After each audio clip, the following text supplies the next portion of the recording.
Hello, this is Matt on the Moon Lambeau channel. Well, that didn't take long. You know how I'm frequently talking about how the SEC makes legal decisions that aren't necessarily in its own best interest and happen multiple times throughout the SEC v. Ripple case and many other crypto-related cases? Well, it happened again here. Of course, as you know by this point, I'm sure, the SEC days ago filed an appeal in the as far as the SEC v. Ripple case, the Judge Torres ruling. And I've already cited multiple reasons that it's probably not going to go well for them. And I think there's a very low chance that they're actually going to win on appeal. But we're seeing the first bits of blowback as a result of this stupid-ass action that the SEC made here. Take a look at this headline. This is fun. This is a great little quick legal Saturday update for you. Coinbase urges court to reconsider appeal, cites SEC v. Ripple. So that's right. The fact that the SEC has such an ego and feels so butthurt at their loss in the SEC v. Ripple case that it caused them to appeal, even though it's a virtual certainty they'll lose, it's now harming them in another crypto-related case. Yeah, you gotta love it. Round of applause to the SEC, everybody. Round of applause. What a bunch of asshat pricks. But before going further, I do want to be clear, I do not have a financial background of any kind. I am not offering financial advice, and you definitely should not buy or sell anything because of anything I say or write. I'm just an enthusiast who enjoys making YouTube videos about crypto-related topics, but just as a hobby and just for fun. Now, just want to quickly remind you, or maybe you haven't even heard this, but this was being broadly discussed in the middle of August by Ripple's chief legal officer, Stuart Alderati. You know, the odds of any case winning on appeal, extremely low. 10%. Look at this headline from CoinGate. XRP lawsuit. Ripple CLO says SEC has only 10% chance of winning the appeal. Okay, so keep that tucked away in the back of your mind as I go through the rest of the video so that you can understand that it's basically it's a virtual certainty the SEC is not going to win on appeal, especially when you consider the specifics of the Ripple case, the facts and circumstances. I mean, what Judge Torres did, as I've been highlighting in recent days, it's airtight. So good luck. So it's probably even lower than 10% odds here. But still, those are the odds just on any given case. And understand that even though it's virtual certainty, you know, this appeal is not going to help the SEC, it's also harming them elsewhere. It's already backfiring, folks. What the SEC's done, it's already backfired. Just keep that little nugget tucked away in the back of your mind. And anytime you see how stupid this is in this video, because it's hurting the SEC in another case, just think, and it's not going to help them anywhere else, including in the Ripple case anyway. They brought this upon themselves. I'm just saying here.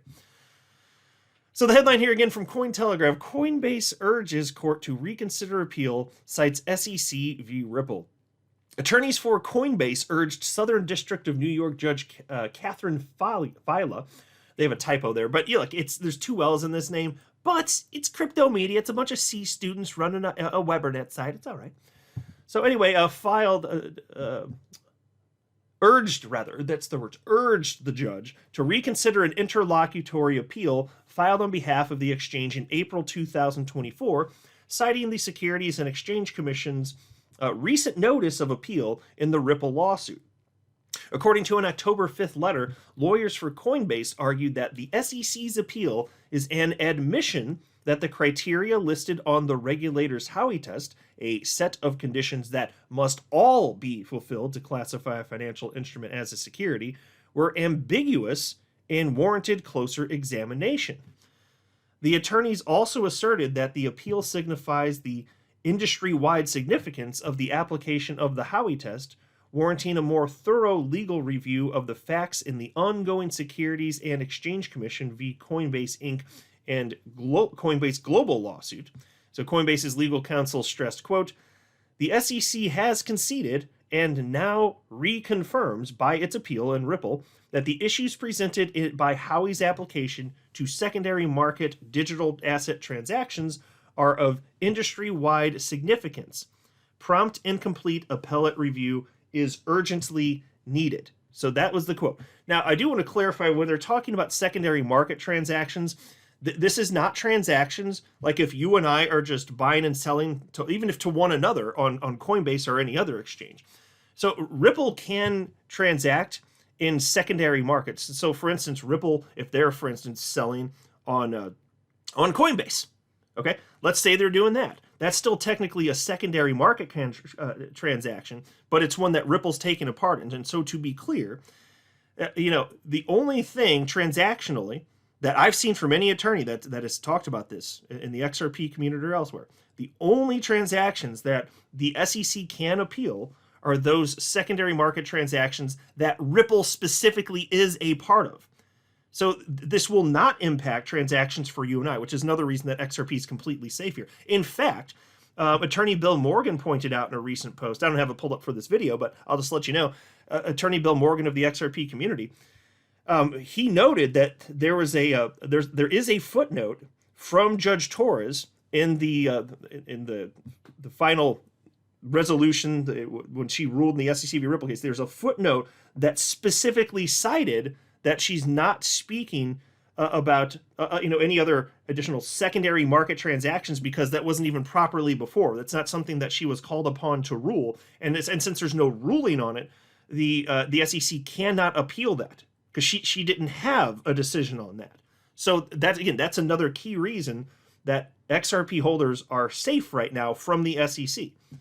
And XRP does have legal clarity, so that's okay. So I just wanted to be clear, when Coinbase is talking about secondary market digital asset transactions, they're only talking about those that specifically pertain to Ripple.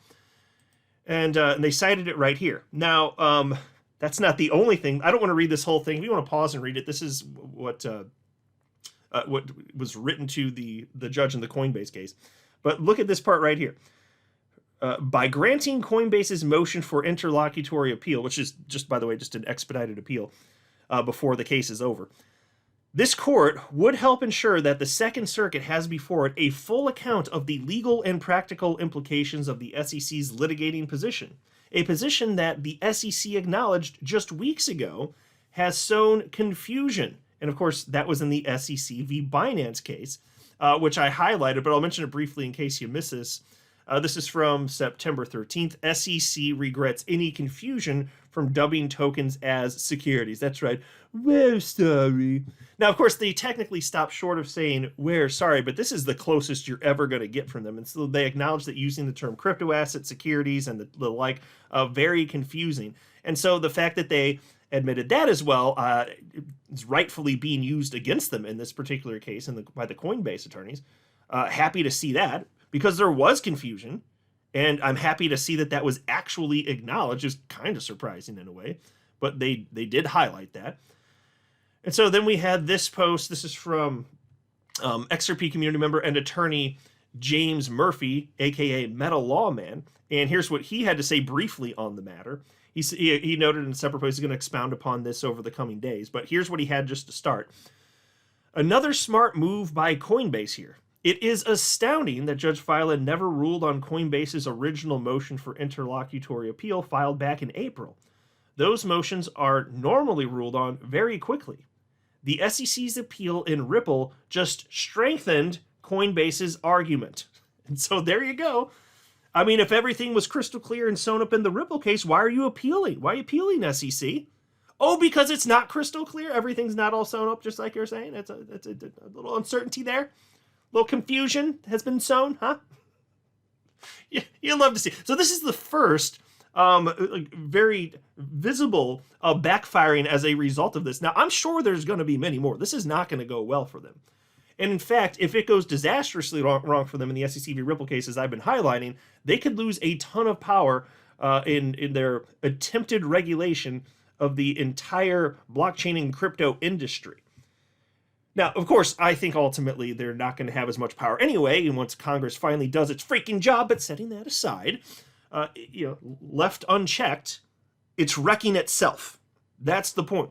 What we're finding here is that the SEC has a ridiculously tarnished record here. Their reputation's in the gutter, unquestionably. And a lot of it's just self-imposed harm. Like, they are doing this to themselves. And they have such ego, they think they can get away with whatever. They don't even necessarily realize it, but they're doing it to themselves because they're disgusting creatures here. So there you go. This is the first instance of backfire, and I just think it's tasty and had to share this with you. But oh, there's going to be more. I do not doubt for a moment there's going to be much more blowback because of this piss poor decision from these asshat pricks at the SEC, which is an absolutely disgusting agency. I'm not a financial advisor. You should not buy or sell anything because if anything I say are right, that would be a very, very, very bad idea. Until next time, to the moon, Lambo.